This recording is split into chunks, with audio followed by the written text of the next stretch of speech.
Hello, and welcome, my friends, to the next video in the Create Better Content series, where I show you how to tap into your creativity so that you can stay consistent with your marketing and reach more customers.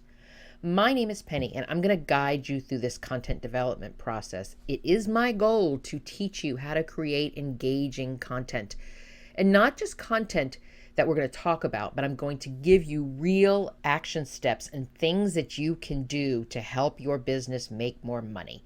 So if you want to learn more about creativity and how this can help you develop your content marketing plans, I would love to see you hit that button below and subscribe to this channel. And below in the description box, there are several links. One of the links that you will see is for the content prompt playbook. This is for those of you who are struggling to figure out what to post every week and you are using ChatGPT, but it seems like all the information is coming out with the same words, the same generic phrases, and you want it to sound more like your business and more like you. So the content prompt playbook is a free download, and it gives you the steps to teach you how to start talking to ChatGPT so that it gets what you need for your marketing messages. Another link that you're going to see is so that you can join us in the Marketing Strategy Collective. This is my group program where we meet on Patreon and Zoom every single month. It's a supportive group online space with amazing business owners, and we work together to develop our marketing strategies. We work together with our challenges. It's about not having to do this on your own and to having a supportive group to help you through this. So you see the links below. You know what to do to learn more. All right, so let's jump into today. So today's video, I'm going to talk about content. Of course I am, but it was like this word, the sentence was starting to come out of my mouth, and there was so many things in my brain that I wanted to say that's what came out. So it is about content today.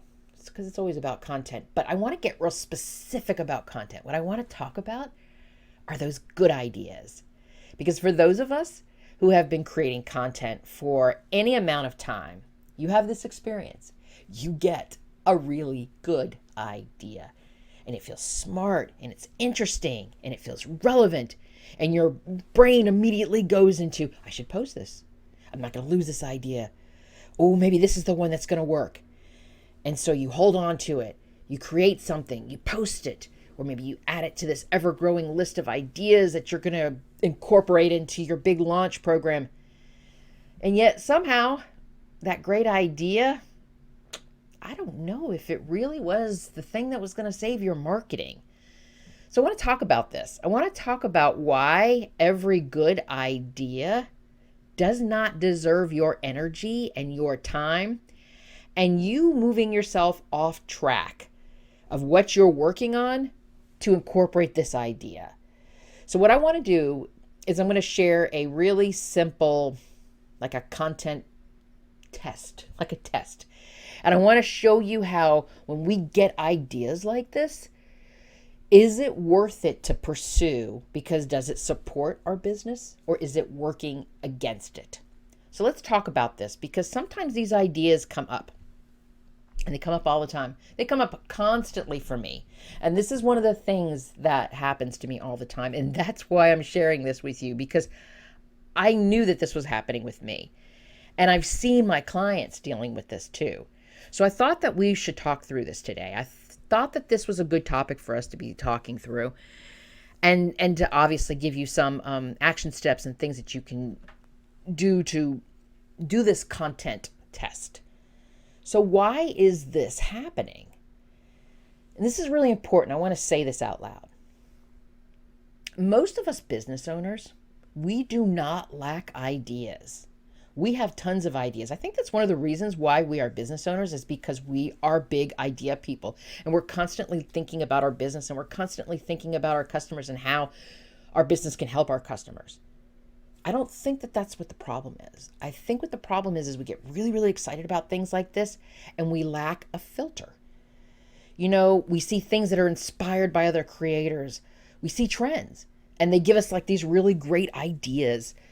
Clients ask us questions, and you're like, oh my goodness, I could create a product over this. You know, things that are happening to you personally. Some half-written posts that you started, and you thought this was a great idea. So your problem isn't creativity.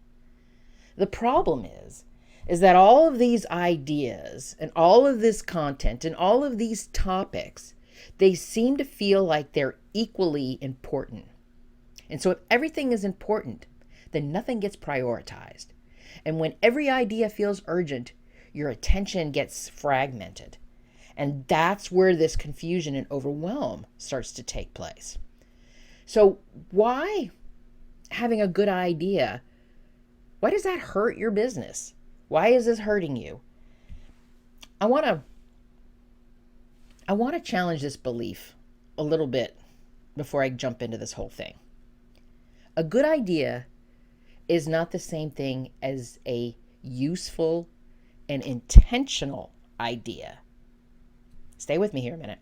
Some ideas are interesting, but they could be off message for you. Some ideas are really, really smart, but they're disconnected from your goals. Some ideas may come to you that are totally relevant, but not relevant to where you and your business are now. Because when you create content and you are not evaluating it, you end up just randomly posting and your community is just pulled in all of these different directions.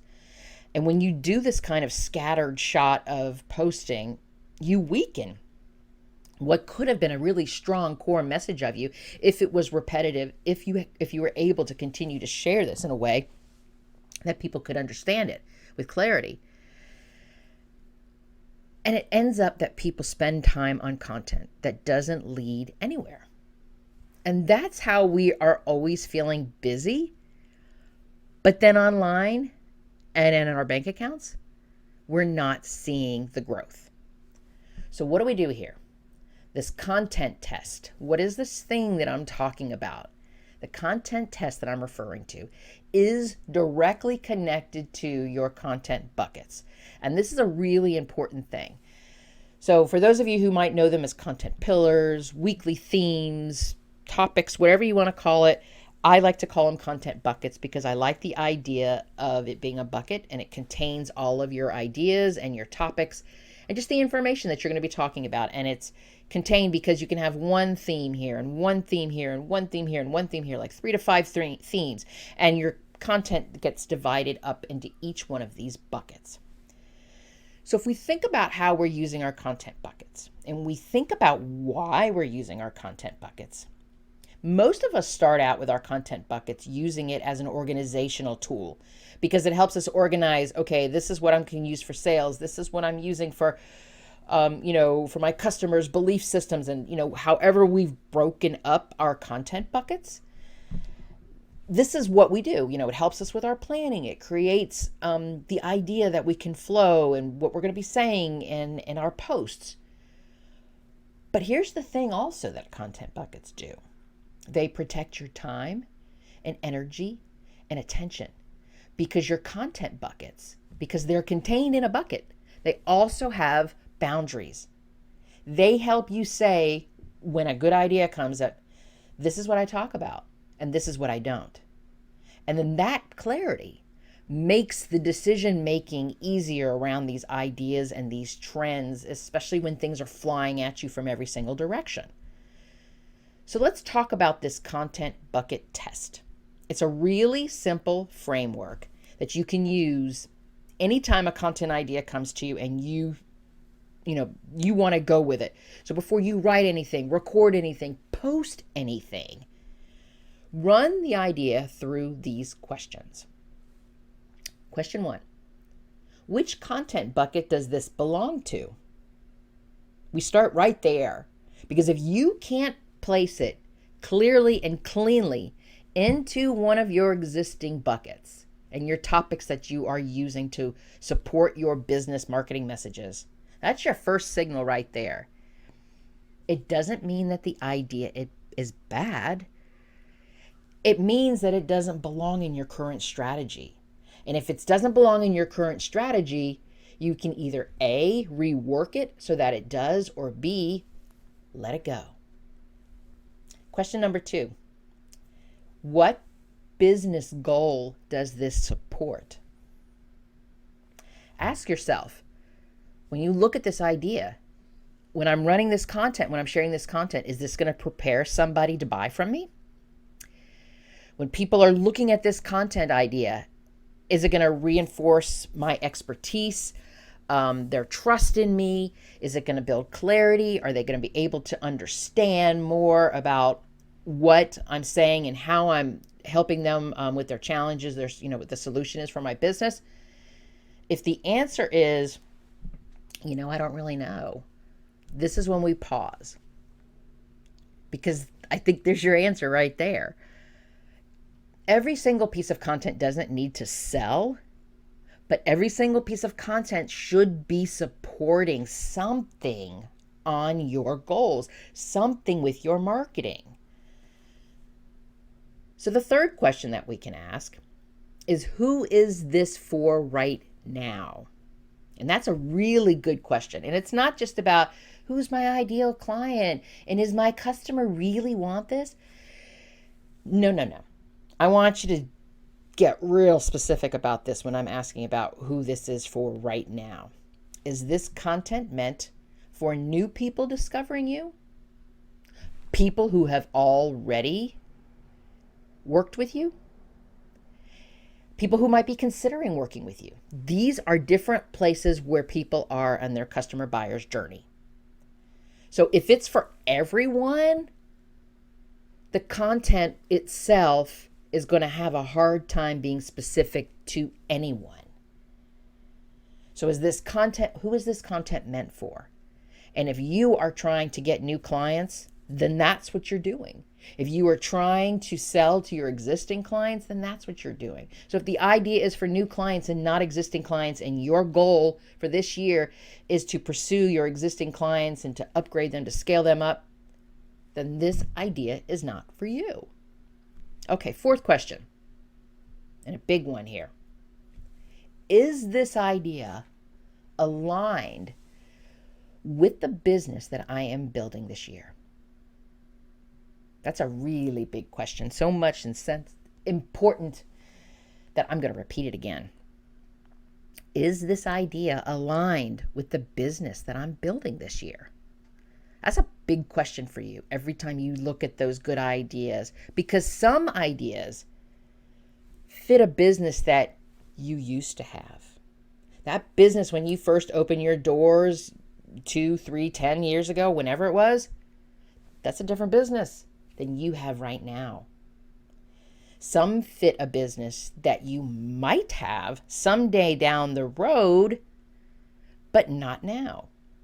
So your buckets, your content buckets, are going to help you stay aligned with the business that you are building now, right here in the present time. So when we look at this content idea and we can see whether it's connected to our content buckets or not, and where and how and the direction that we're building our business in, this is when we're able to tell whether this idea is something that we should spend our time and energy on. And it's okay. Because the thing is, and I think that sometimes we get so excited about an idea, it's really, really hard to stop that momentum and stop the no. But when you get data like this, when you get information like this, that it's not a good fit for your business, it's not connected to your goal, it's a really great idea, but it's just not for my business. That's not just rejecting an idea. That's called discernment. That's you really taking in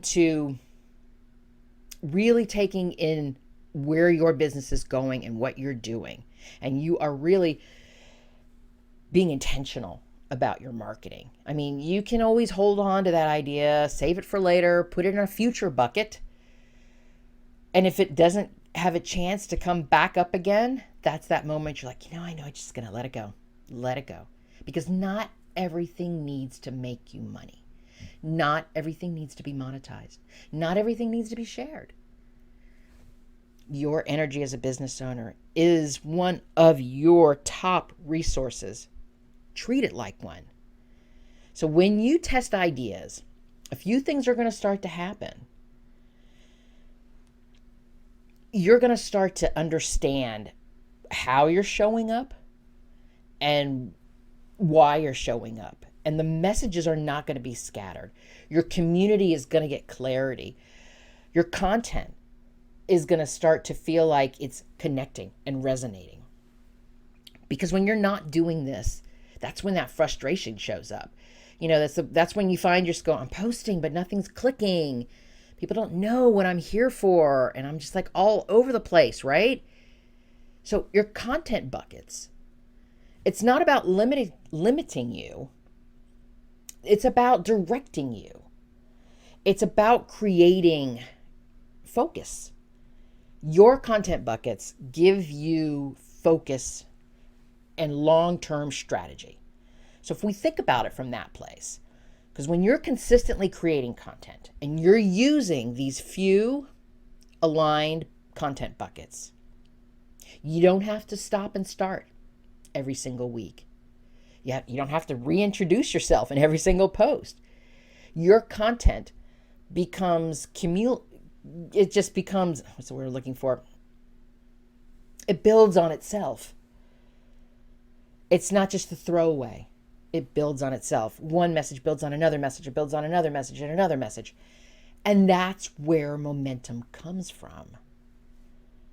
So when you see yourself getting inspired and getting excited when you see a trend, run it through the test. Go back through this. Go down to that one section that I told you about when I started asking those questions. Run it through the test. Maybe a personal story has happened to you and you're thinking, I want to share this. Run it through the test. You want to write a blog post on something that's happening in your industry news. Run it through the test. If it fits, go forth and create with confidence. And if it doesn't, let it go. Or if you can't stand to let it go, just save it. The test itself removes all of that overwhelm, I don't know, from your decision making. It gets clear and, does it fit? Nope. And it doesn't fit. So the next time you have like this great, big, wonderful idea, I want you to pause. And instead of saying, how can I make this work? I want you to ask yourself, will this actually help my business? Because content buckets are not about shrinking your creativity. They're here to protect it.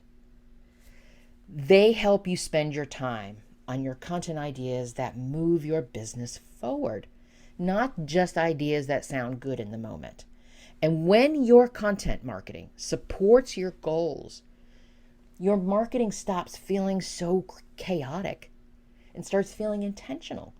And it gives you the opportunities to connect to more customers. So thank you for joining me today. If this episode gave you some ideas to start learning new skills for your marketing, I would love it if you would hit that like button. And then do me a favor.